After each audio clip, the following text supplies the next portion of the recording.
ভারতের বিরুদ্ধে, আধিপত্যবাদের বিরুদ্ধে একটা বিশাল একটা জাতীয় ঐক্যের একটা ছবি আমরা দেখেছি। এটাকে আমরা সাধুবাদ জানাই। এটা আজ থেকে 20 বছর আগে হলে আজকে 20 বছর আমরা বহুদূর এগিয়ে যেতাম আমরা।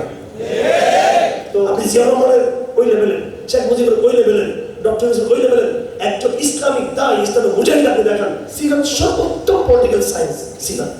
সিরাত বিপ্লবের সবচেয়ে উত্তম বয়ান। এরকম উত্তম বয়ান কেউ দিতে পারে নাই। সুতরাং বিপ্লব আমরা সিরাতের মধ্যে বুঝতে হবে। পলিটিক্যাল সায়েন্স সিরাতের ভিতরে বুঝতে হবে। জিও পলিটিক্যাল মারপেট সিরাতের মধ্যেই বুঝতে হবে। শান্তি এবং যুদ্ধের মধ্যে ভারসাম্য কিভাবে রক্ষা করবো, কূটনীতির বয়ানকে কিভাবে তৈরি করবো, কূটনীতির পরিস্থিতি তৈরি করবো, সিরাতের মধ্যে আপনাকে এটা বুঝতে হবে। বিসমিল্লাহির রহমানির রহিম। ইয়া আইয়ুহাল্লাযীনা আমানু তাকুল্লাহ হাক্কা তুকাতিহি ওয়া লা তামুতুন্না ইল্লা ওয়া আনতুম মুসলিমুন। সুম্মা আম্মা বা'দ। ক্বালা আল্লাহু তাবারাকা ওয়া তাআলা ইয়া আইয়ুহাল্লাযীনা আমানু তাকুল্লাহ ওয়া কুনু মা'আস সাদিকিন। ওয়া ক্বালা তাআলা إنما المؤمنون الذين آمنوا بالله ورسوله ثم لم يرتابوا وجاهدوا بأموالهم وأنفسهم في سبيل الله أولئك هم الصادقون. قال الله تبارك وتعالى ومن الناس من يتخذ من دون الله أندادا يحبونهم كحب الله والذين آمنوا أشد حبا لله ولو يرى الذين ظلموا إذ يروا العذاب أن القوة لله جميعا وأن الله شديد العذاب. صدق الله العظيم. وعن عبد الله بن عباس رضي الله تعالى عنه قال قال رسول الله صلى الله عليه وسلم أبغض الناس إلى الله ثلاثة ملحد في الحرم ومبتغ في الإسلام سنة الجاهلية ومطلب دم مسلم إلا بحق نفسه. وعن معاوية بن أبي سفيان رضي الله عنه قال سمعت النبي صلى الله عليه وسلم يقول من يريد الله بخير يفقهه في الدين وإنما نقاسم والله يعطي ولن تزال هذه الأمة قائمة على أمر الله لا يضرهم من خذلهم حتى يأتي أمر الله. اللهم صل على محمد وعلى آل محمد كما صليت على إبراهيم وعلى آل إبراهيم إنك حميد مجيد. اللهم بارك على محمد وعلى آل محمد كما باركت على إبراهيم وعلى آل إبراهيم إنك حميد مجيد. সকল প্রশংসা আল্লাহ সুবহানাহু ওয়া তাআলা। তিনি আমাদেরকে কালামার ছায়াতলে কালামার ব্যানারে ঐক্যবদ্ধ হওয়ার তৌফিক দিয়েছেন। আপনারা প্রায় সকাল থেকে পর্যন্ত বিদ্বান ব্যক্তিদের, গুণীজনদের এবং যারা সত্যবাদী গুণীজন, সত্যবাদী বিদ্বান, পৃথিবীতে বিদ্বান দুই রকম আছে, যারা সাধারণ বিদ্বান আর কিছু হলো সত্যবাদী বিদ্বান। আমার মেসেজগুলো একটু আপনারা বোঝার চেষ্টা করবেন। এটা আমি কোরআনের ভাষায় বলতে চাই। আল্লাহ পাক সুবহানাহু ওয়া তাআলা বলেন ইয়া আইয়ুহাল্লাযীনা আমানু তাকুল্লাহা ওয়া কুনু মা'আস সাদিকিন। এই আয়াতটা আসলে চিন্তাই হয়ে গেছে, আয়াতটা খানকার দিকে। আসলে মূলত এটা আল্লাহ পাক সুবহানাহু ওয়া তাআলা আজ থেকে 1000 বছর আগে একেবারে মুসলিম সমাজকে বিভক্ত করে দিয়েছেন এই আয়াত দিয়ে। এখন আমার ভাষাগুলো আপনাদেরকে ধরার চেষ্টা করতে হবে, কারণ আমি কৌশল একটু কম বুঝি আর খুব চালাকি করে কথা বলতে পারি না। আমি আসলে এটা আমি অনেক চেষ্টা করছি, চালাকি করতে পারি না সেটা আমি। তো স্টেপ ফরওয়ার্ড যেটা কোরআন দেখছি সেটা বলে ফেলি, সিরিয়াল যেটা আছে সেটা। এরপরে সমাজ বাস্তবতায় যেটা দেখি সেটা আমি অকপটে বলি। আল্লাহ পাক মুসলিম সমাজকে বিভক্ত করেছেন। আমার কথা আমি আবার বলছি আপনাদেরকে, মুসলিম সমাজকে। আমি বলছি আল্লাহ পাক কুফরি সমাজকে বিভক্ত করেছেন। আল কোরআন কারীম কুফরি সমাজকে বিভক্ত করেছেন ইয়া আইয়ুহাল্লাযীনা আমানু ইয়া আইয়ুহাল্লাযীনা কাফারু। আমার নবীজি সাল্লাল্লাহু আলাইহি ওয়াসাল্লাম যখন তার হেরাত থেকে তাওহীদের দাওয়াত নিয়ে আসছেন, স্পষ্টত সমাজ দুদিকে বিভক্ত হয়ে গেল। একটা তাওহীদের সমাজ আর একটা শিরকের সমাজ, একটা ঈমানের সমাজ আর একটা কুফরের সমাজ, একটা আপনার জাহিলিয়ার সমাজ আর একটা হলো এই দ্বীনের সমাজ। তো এইভাবে সমাজের যে বিভক্তি এটা আমরা সকলে জানি। আবার এটা আমরা সবাই জোর গলায় আমরা বলি সেটা। আর বর্তমানেও একই পার্সপেক্টিভ থেকে আমরা বলার চেষ্টা করি এই সমাজ দুই ভাগে বিভক্ত, ইসলামপন্থী আর নাস্তিকদের সমাজ।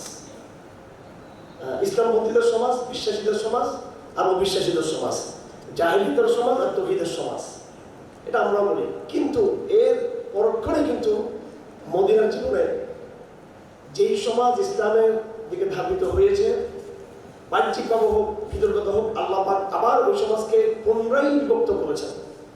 একটা বিভক্ত সমাজের মধ্যে ছিল আল্লাহ পাক ঈমান কুফরের বান্ধবদের দুটো দল, মুমিনদের এবং কাফেরদের। এরপর যখন ঈমানের যখন মোটামুটি দাওয়াত এবং প্রসারিত হয়ে গেল, তখন আল্লাহ পাক সুবহানাহু ওয়া তাআলা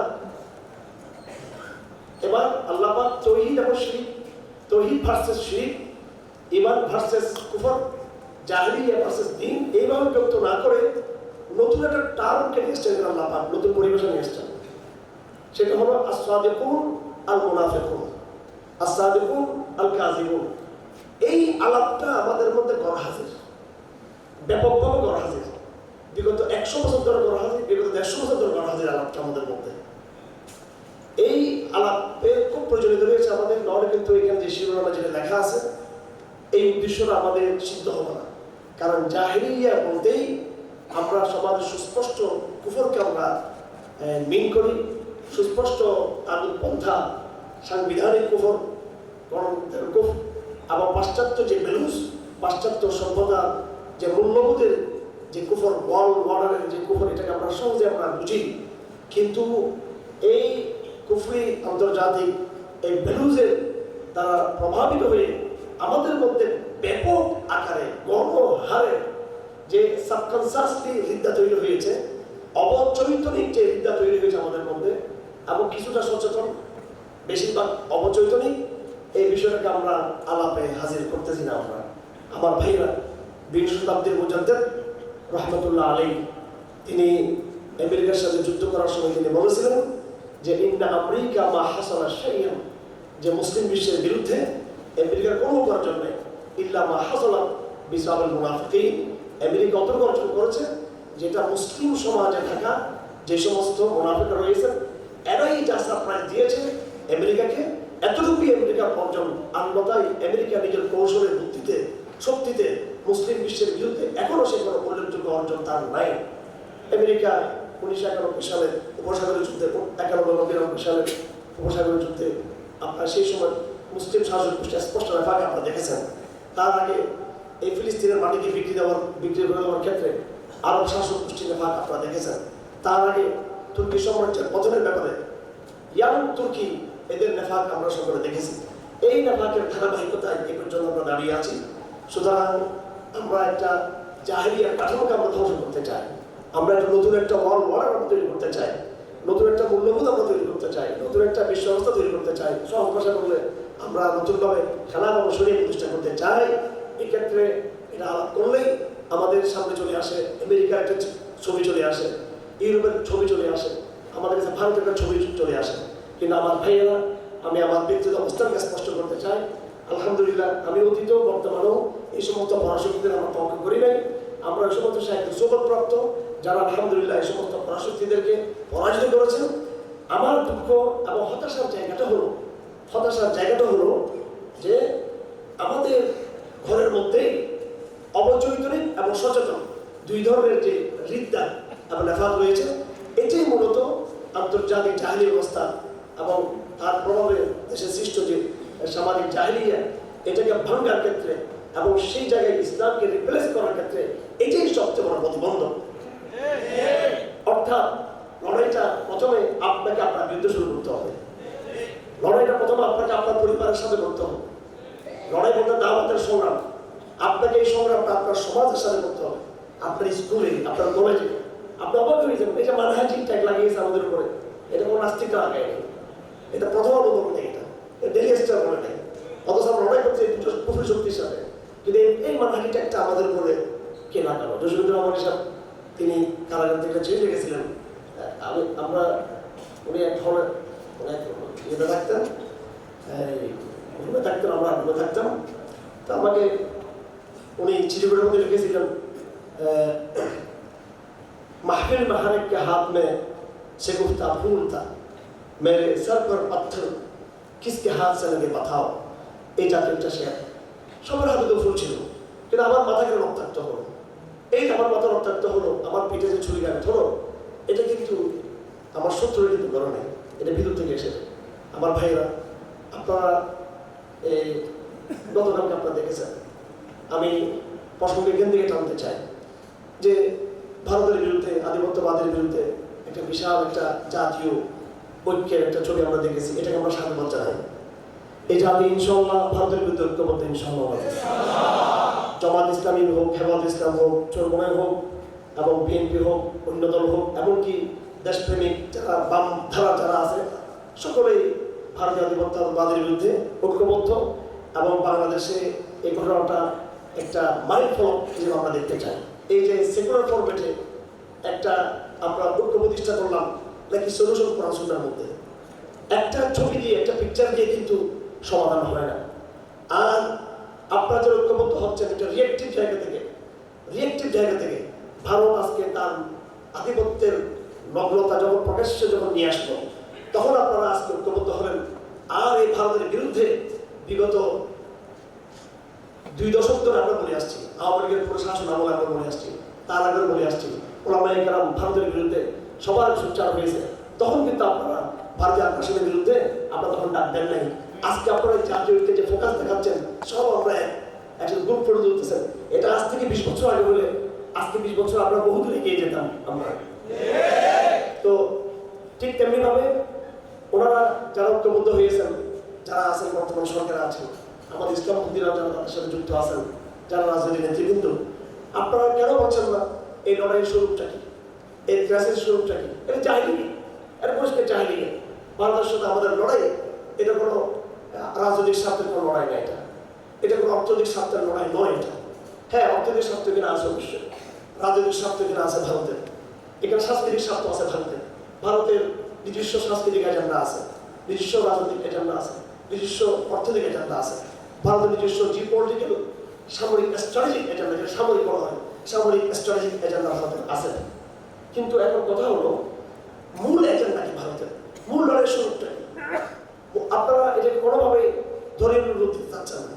এটা হিন্দুত্ববাদের সাথে, উগ্র হিন্দুত্ববাদের সাথে, এটা ইসলামের লড়াই, এটা ইমান এবং কুফরের লড়াই ভারতের সাথে। আর 20 বছর, 30 বছর, 40 বছর যাওয়ার পরে আপনারা আজকে ভারতের বিরুদ্ধে একটা ঐক্যবদ্ধ প্ল্যাটফর্ম করার চেষ্টা করতেছেন, যাদেরকে আপনি ঐক্যবদ্ধ হওয়ার ডাক দিয়েছেন। হ্যাঁ, যারা একেবারে প্রগতিশীল ব্যক্তি, আসিফ নজরুল প্রগতিশীল ব্যক্তি, ডক্টর ইউনূস প্রগতিশীল ব্যক্তি, ওনারা আজকে আধিপত্যবাদের বিরুদ্ধে ডাক দিয়েছেন। এই একই কথা যদি আপনার 10 বছর আগে, 5 বছর আগে, 20 বছর আগে বললে, আমাদেরকে মৌলবাদী শক্তি হিসেবে আমাদের চিন্তিত করা হয়েছে। ভারত আমাদের মহাবন্ধু রাষ্ট্র, আমাদের মুক্তিযুদ্ধের সময় আমাদের সবচেয়ে সাহায্য করেছে, ভারত আমাদের অর্থনৈতিক পার্টনার, ভারত আমাদের আঞ্চলিক বন্ধু। এইসব কথা বলে আমাদেরকে টোটাল করা হতো। আজকে সেই কথাই আপনারা কিন্তু বলতেছেন। আর আজকে আমি যে কথা বলতেছি, এই লড়াইয়ের শুরু হচ্ছে ইমান এবং কুফরের লড়াই, ভারতের সাথে আমাদের মূলত লড়াই। এটা এই কথা আজকে আপনারা বলবেন না, যারা প্ল্যাটফর্মে দাঁড়িয়েছেন, ঐক্যে ডাক দিয়েছেন, ঠিক এই কথা কিন্তু আপনারা আবার 20 বছর পর আপনারা কিন্তু আপনার কথা বলবেন। কিন্তু এর আগে 20 বছর আগে আপনার কথা বলেন নাই, 10 বছর আগে বলেন নাই যে আমাদের ঐক্যবদ্ধ হতে হবে ভারতের বিরুদ্ধে। আজকে আপনারা বলতে বাধ্য হয়েছেন, পরিস্থিতি বাধ্য করেছেন। ঠিক তদ্রুপ আমরা যত তাত্ত্বিক আলাপ হাজির করি না কেন, যত এখানে আমরা বুদ্ধিবৃত্তিক আলাপ হাজির করি না কেন, যত আমরা এখানে ডকুমেন্ট হাজির করি না কেন, যত আমরা দার্শনিক কথা এখানে বলি না কেন, যত বাস্তবতা আমরা আপনাদের সাথে তুলে ধরি না কেন, আপনারা এই লড়াইয়ের স্বরূপ, এই লড়াইয়ের যে চরিত্র, এটাকে আপনারা নিয়ে দিবেন না। আপনারা বলো, আমরা যখন বলবো ভারতের সাথে আমাদের সমস্যাটা ইমান এবং কুফরের সমস্যা, এখানে আপনারা মৌলবাদ খুঁজে পাবেন, এখানে জঙ্গিবাদ খুঁজে পাবেন। কিন্তু ঠিকই কিন্তু সময় ওদিকে যাচ্ছে, অবস্থা ওদিকে যাচ্ছে যে এই জাতি ঐক্যবদ্ধভাবে একদিন বলতে বাধ্য হবে যে একমাত্র ইসলামের কারণে এই জাতিকে দমানো হচ্ছে। ইসলামের জায়গা থেকে আমাদের কুফরের শক্তির বিরুদ্ধে আমাদের লড়াই করতে হবে। এই কথা আপনাদের পরে বুঝে আসবে, সুতরাং পরে বুঝে না আসি, এখন আপনাদের বুঝে আসা উচিত।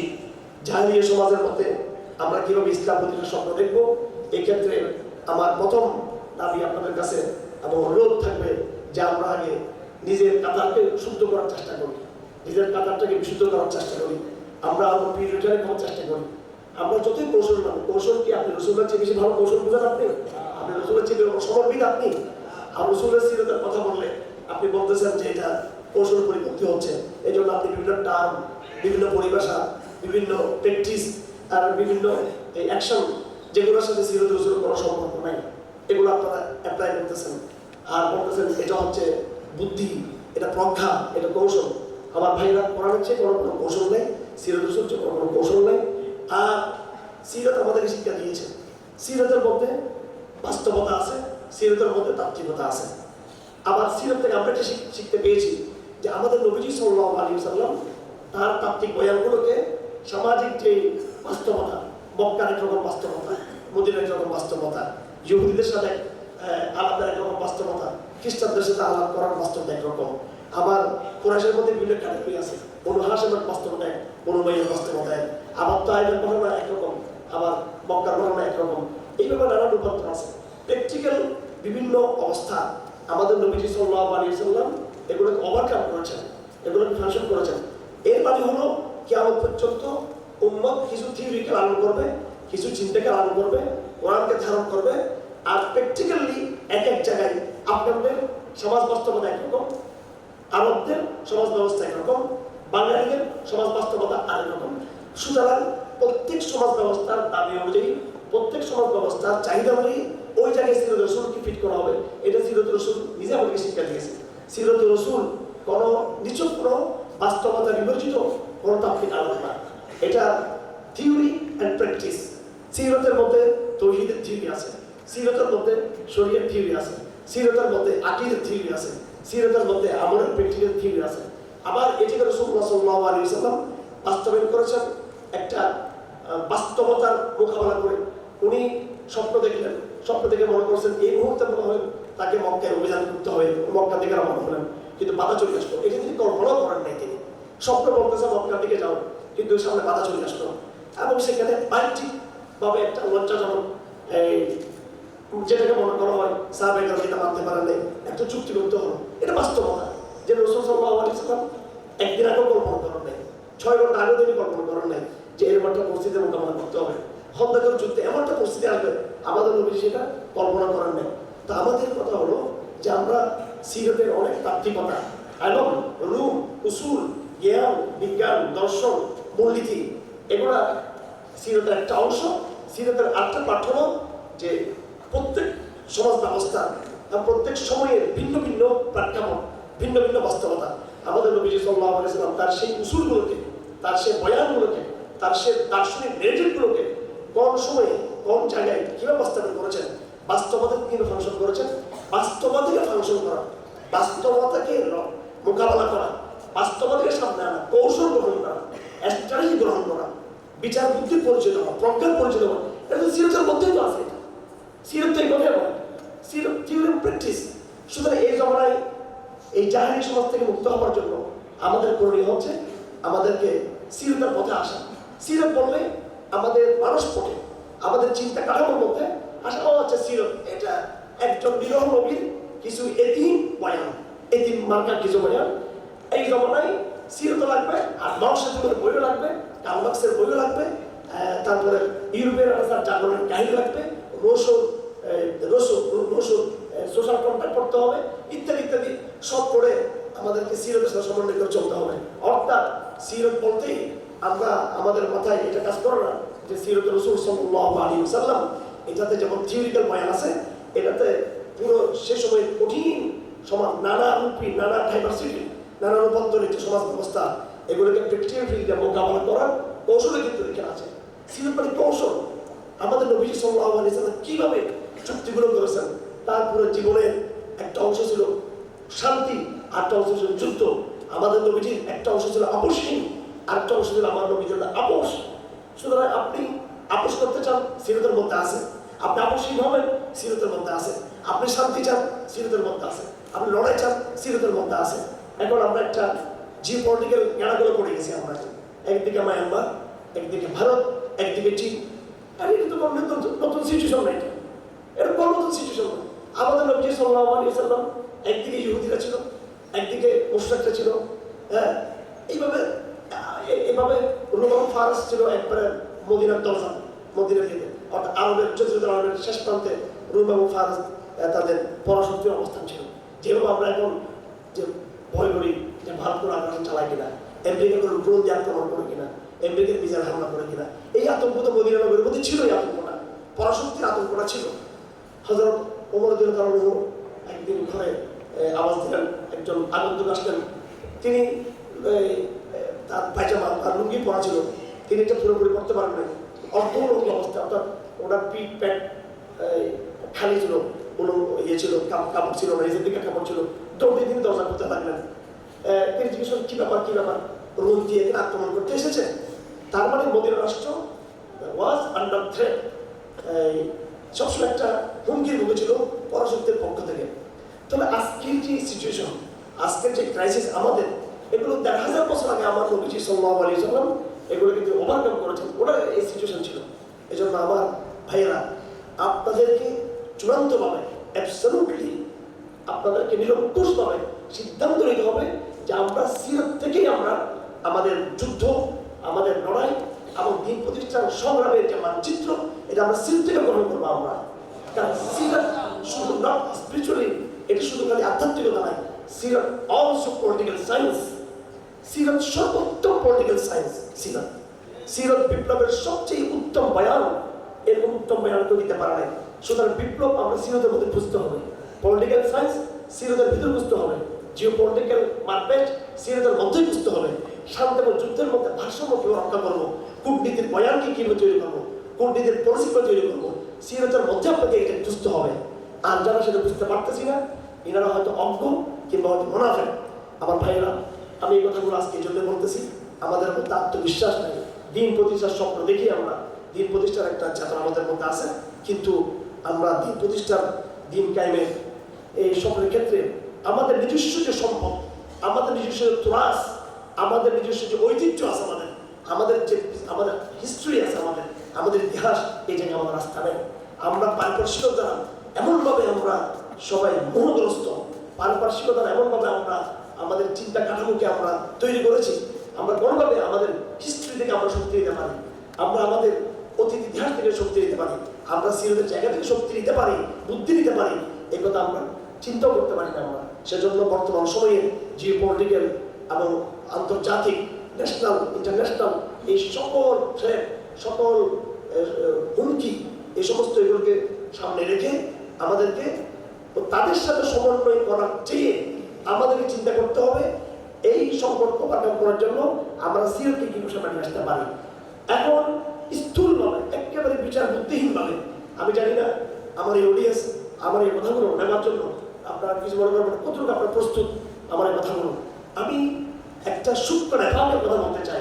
আমাদের অজান্তে এমন একটা নেফাক আমাদের চিন্তার মধ্যে ঢুকে পড়ছে যে আমরা মনে করতেছি সমন্বয় করতে হবে, আলাপ করতে হবে, আলোচনা করতে হবে, টলারেন্সি করতে হবে, এবং ইসলামের জরুরি কিছু টার্ম, এই শব্দগুলোকে বেশি বলা যাবে না, এগুলো বললে দুষ্করা নাকুশ হবে, এগুলো বললে আমাদের কৌশল পরিপন্থী হবে। এই যে একটা হীনমন্যতা, এটা একেবারে হীনমন্যতা, এটা কোনো বিচার বুদ্ধি, কোনো বিজ্ঞান, কোনো দর্শন কিচ্ছু নেই, এটা কোনো পড়াশোনার জায়গা না। আপনি কোনো পড়াশোনাকে গভীর করেন, আপনি বর্তমান যে পলিটিক্স নিয়ে পড়েন, ভারতের রাজনীতি আপনি পড়েন, আপনি বিশ্ব রাজনীতি পড়েন, আপনি পড়লে আপনি সত্য কথা বলতে আপনি বাধ্য হয়ে যাবেন। সত্য কথা মাহমুদুর রহমান কেন বলবেন? এই সত্য কথা আমির আহমদ বলবে, জামাতের আমির বলবো সত্য কথা। সত্য কথা দায়িত্বহীন কণ্ঠে আরেকজনকে বলতে হবে কেন? এর বর্তমান ইসলামপন্থীদেরকে বলতে হবে। এই জন্য আমরা যে যত বেশি সত্য বলতে পারবো, এটা এই জাহিলি সমাজ থেকে বেরিয়ে আমরা ইসলাম প্রতিষ্ঠার পক্ষে আমরা মসৃণ করতে পারবো। এই পর্যন্ত আমি যে আলোচনা করেছি, এই আলোচনার মধ্যে আমি আমার আলোচনার মেসেজ আলোচনা করতে এটাই, আমরা সবাই চাই এই পুরো সমাজকে বদলে দিব, পুরো রাষ্ট্রকে বদলে দিব, এই বিশ্বকে বদলে দেবো, এই নতুন এক বিশ্ব ব্যবস্থার দিকে আমরা বিশ্বকে নিয়ে যাবো, নতুন এক সমাজ ব্যবস্থার দিকে আমরা জাতিকে নিয়ে যাবো, নতুন এক রাষ্ট্র ব্যবস্থার দিকে আমরা জাতিকে নিয়ে যাবো। খেলাফত রিপ্লেস করা হবে, শরিয়া রিপ্লেস হবে, কোরআনের শাসন, কোরআনের সমাজ ব্যবস্থা রিপ্লেস হবে। এটার জন্য আমরা আমাদের বাহ্যিক শত্রুকে টার্গেট করেছি। আমার আজকের বক্তব্যের মূল মেসেজ হলো, আমরা বাহ্যিক শত্রুকে আগে টার্গেট না করে আমরা আমাদের ঘরের ভিতরে আমাদের চিন্তার যে দৈন্য, আমাদের আদর্শিক যে দৈন্য, আমাদের সিরাত বিবর্জিত, আমাদের নিজেদের প্রতি যে হীনমনা আচরণ, নিজেদের মধ্যে একটা মনস্তাত্ত্বিক যে হীনমন্যতা, এই জায়গাটা আপনি উঠে আসার চেষ্টা করুন। আপনারা মার্কিনদেরকে পরাজিত করেছেন তাদের দুনিয়াবী কৌশল দিয়ে নয়, বরং এক নম্বর তাদের শক্তি ছিল, 50% তাদের শক্তি ছিল তাদের জাতীয় সক্রিয়তা, ইমানের শক্তি, যে আমরা মুসলিম আফগান, এই শক্তি তাদের মধ্যে ছিল। এখানকার বিশ্বকে আঙ্গুল দেখেই কথা বলতেছি ইরানিরা, তাদের মধ্যে একটা পারাসন, একটা মনস্তাত্ত্বিক সাইকোলজিক একটা অহংকার তাদের মধ্যে আছে। আমরা মুসলিম পারাসাম, শিয়া মুসলিম, শিয়া পারাসাম, এই জায়গা থেকে এই নৃতাত্ত্বিক আমি ইসলামিক একটা মিশ্র একটা চেতনার জায়গা থেকে তারা একটা তাদের মধ্যে একটা গৌরববোধ চেতনাবোধ, এই চেতনাবোধ থেকে তারা কিন্তু বিশ্বশক্তির বিরুদ্ধে দাঁড়িয়েছে। চীন তার নিজস্ব একটা জাতীয়তাবাদের একটা গৌরবশীল আলোক করে, সে বিশ্ব অবস্থার কোনো ইয়ের সাথে সে কিন্তু যুক্ত না, কিন্তু সম্পূর্ণ বিকল্প একটা সে বিশ্ব অবস্থার পথে চলতেছে চীন। এটা কেন? এটা তার নিজস্ব একটা আঞ্চলিক ঐতিহাসিক, তার নিজস্ব সামাজিক যে পরিসরের জায়গা থেকে তার যেটা মূল্যবোধ, এই মূল্যবোধকে সে এগেনস্ট অফ আমেরিকা সেটা খারাপ করতে চায়। পুতিনকে আপনারা দেখেছেন, পুতিনের প্রত্যেকটা বক্তব্য আমি খেয়াল করেছি, যখন তিনি এটা হামলা করেন ইউক্রেন তখন আক্রমণ করেন, আপনারা খেয়াল করেন উনি ইউক্রেনে শুধু খালি সামরিক অভিযান চালিয়েছেন তা না, ইউক্রেনে কেন তিনি সামরিক অভিযান চালিয়েছেন তার একটা কিন্তু জাতীয়তাবাদী একটা নেগেটিভ তিনি খাড়া করেছেন। তিনি বলেছেন আমরা পশ্চিমা শক্তির আমরা দরজা আঘাত করতে চাই। ইউক্রেন হলো রাশিয়ার বিরুদ্ধে পশ্চিমা শক্তির দরজা, এই দরজাকে ভেঙে দিতে চাই আমরা, এরপর আমরা কিল্লার মূল জায়গায় আমরা ঢুকবো। তার প্রায় ভাষণে আমি লক্ষ্য করেছি তিনি পাশ্চাত্য মূল্যবোধের বিরুদ্ধে কথা বলেছেন, তিনি পাশ্চাত্য ভ্যালুজের বিরুদ্ধে কথা বলেছেন এইসব। এবং তিনি রাশিয়ান জাতীয়বাদকে সামনে নিয়ে আসতেন, রাশিয়ান চেতনাকে তিনি সামনে নিয়ে আসতেন, রাশিয়ান তিনি যে ইতিহাসের বয়ানকে তিনি সামনে নিয়ে আসছেন। তো প্রত্যেকটা জাতি গৌরবের জায়গায় দাঁড়াতে হলে নিজের চেতনাকে, নিজের মূল্যবোধকে, নিজের ইতিহাসকে সামনে নিয়ে আসতে হবে। এগুলো দুনিয়ার উদাহরণ। আর আমাদের ইতিহাস আরো সমৃদ্ধ, আমাদের যত তৌহিদের ইতিহাস, আমাদের যত তৌহিদের অতীত, ইমানের অতীত। আবার এটা একটা অত্যাচার শূন্য কোনো শক্তি না। রাশিয়ার তার নিজস্ব জাতীয় মূল্যবোধ, এটা অত্যাচার শূন্য। চীনের নিজস্ব জাতীয় মূল্যবোধ অত্যাচার শূন্য, ইরানের নিজস্ব জাতীয় মূল্যবোধ অত্যাচার শূন্য। এরকম পৃথিবীতে তিনটা রাষ্ট্রের নাম নিলাম আমি, ইরান, চায়না, রাশিয়া। এই তিনটা শক্তি বিশ্ব শক্তির বিরুদ্ধে মোকাবেলা করতেছে অন্তঃসার শূন্য নিজস্ব জাতীয় মূল্যবোধের চেতনার জায়গা থেকে।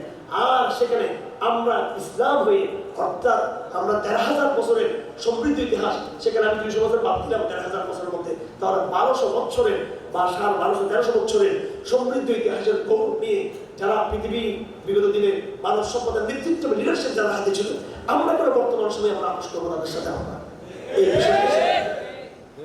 আমাদের এই মর্যাদা সবককে আমাকে পুতিন থেকে নিতে হবে, চীন থেকে নিতে হবে, ইরান থেকে নিতে হবে।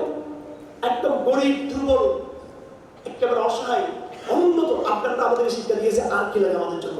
আমার ভাইয়া, বাংলাদেশ এই স্বৈরাচার পতনের পরে বাংলাদেশটা টার্নিং পয়েন্টে গিয়েছে। বাংলাদেশ লক্ষ্যে পৌঁছতে পারে নাই, কিন্তু লক্ষ্যে পৌঁছার একটা স্টেপ তারা কিন্তু অতিক্রম করেছে। তারা ভারতীয় আধিপত্যবাদের শত্রুদের একটা ডানা তারা ভেঙে দিয়েছে। শত্রু অনেকগুলো ডানা আছে, দুটা ডানা, মানুষের ডানা দুটা, কিন্তু এই শত্রুর ডানা অনেকগুলো। তার মধ্যে একটা ডানা ভেঙে দিয়েছে, আওয়ামী লীগ নামক ফেসিজমের ডানাটা ভেঙে দেওয়া হয়েছে। আর অনেকগুলো ডানা আছে, পতামানো ডানা, ডেলিস্টার ডানা, মিডিয়ার ভ্রান্ত মিডিয়ার ডানা, একাংশের মিডিয়া।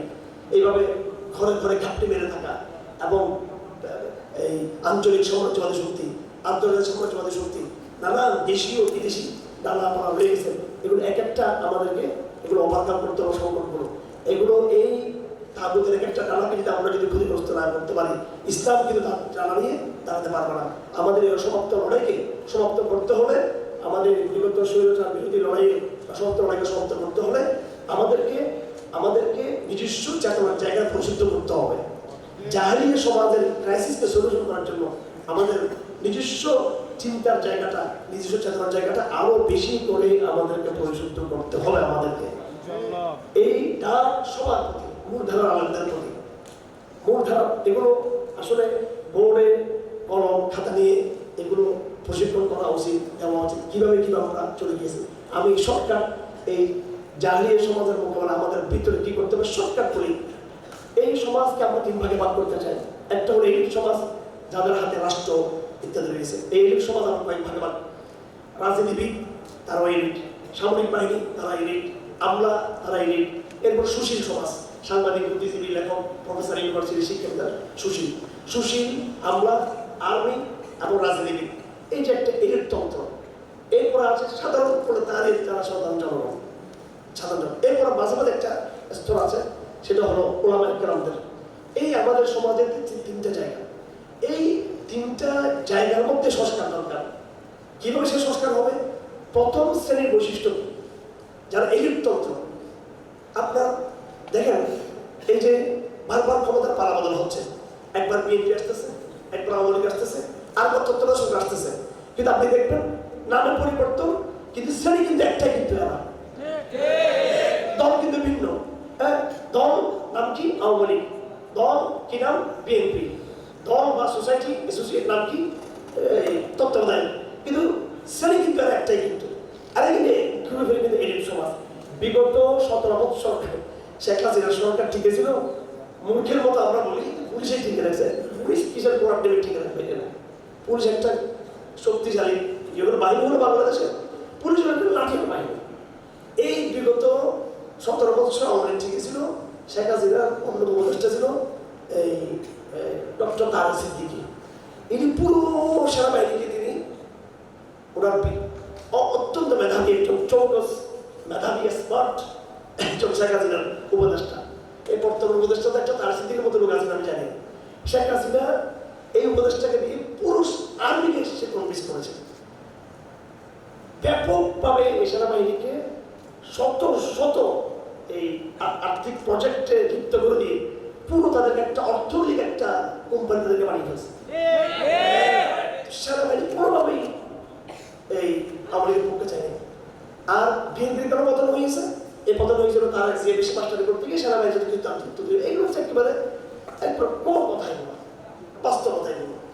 তো এখন যেই ওই এলিট কিন্তু যেই আর্মি এলিট আওয়ামী লীগকে টিকে রেখেছিল, সেই আর্মি এলিট যখন উঠান দিল তখন আছে হাজারে পতন করে গেছে আবার। এখন কিন্তু আর্মি এলিটটা কিন্তু আছে তার জায়গা বরাবর।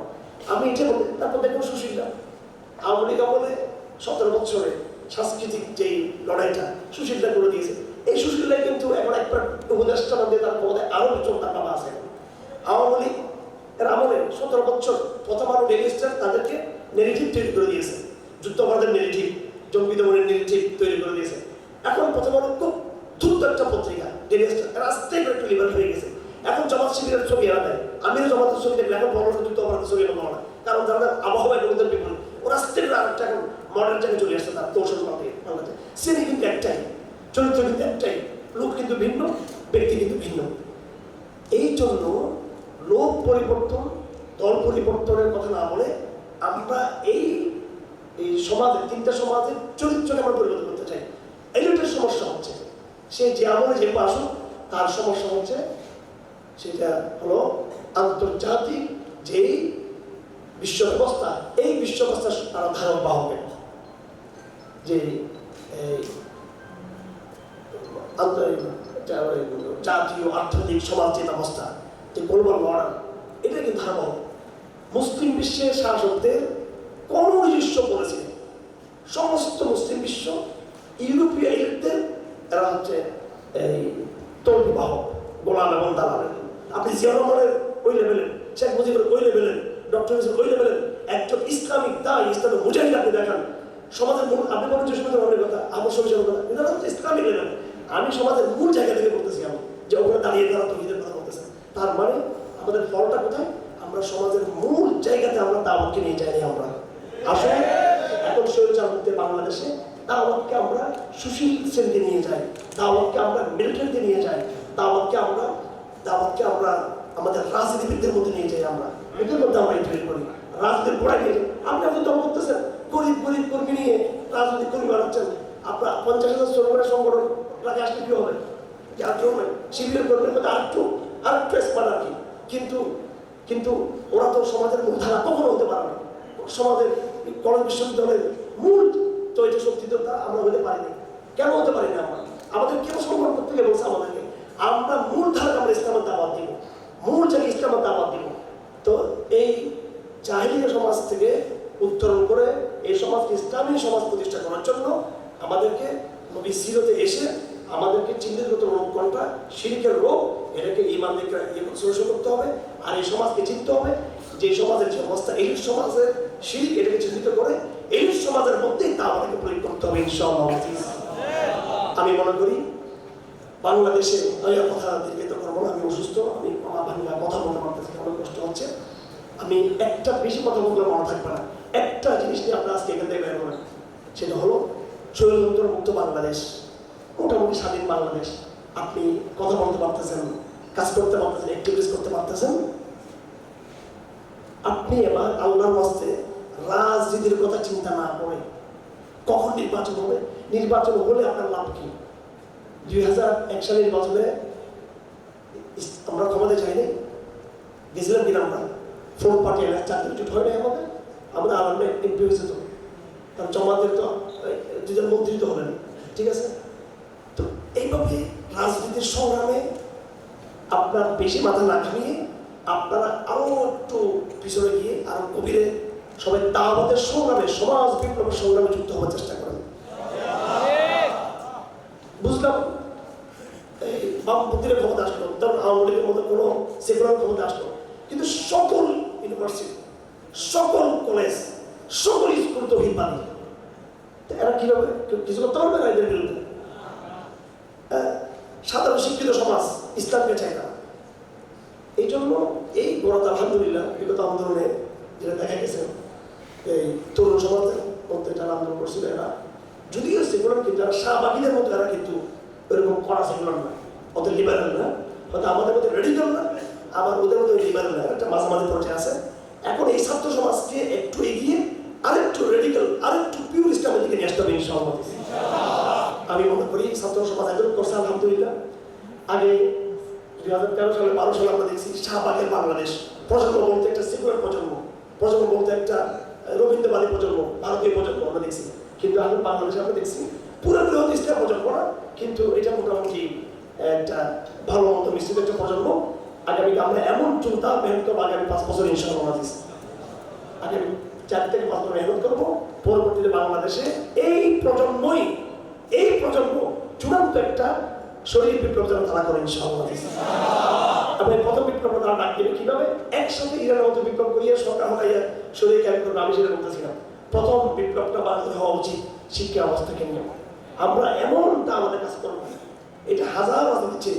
আপনি নির্বাচনে গিয়ে 50টা 70টা 80টা সিট ইসলাম পদ্ধতিতে কনফার্ম করার চেয়ে যেটা অধিক জরুরি, কারণ এটা কোনো তরফা যেই নির্বাচন আপনি জয়ী হয়েছেন, এই নির্বাচনের পদ্ধতি আপনি আবার হেরে যাবেন, কিন্তু আপনি আবার 5 বছর পরে। সুতরাং আপনি আপনার শক্তিকে গড়াকে শক্তিশালী করার জন্য আপনি সমস্ত স্কুল বিশ্ববিদ্যালয় টার্গেট করেন।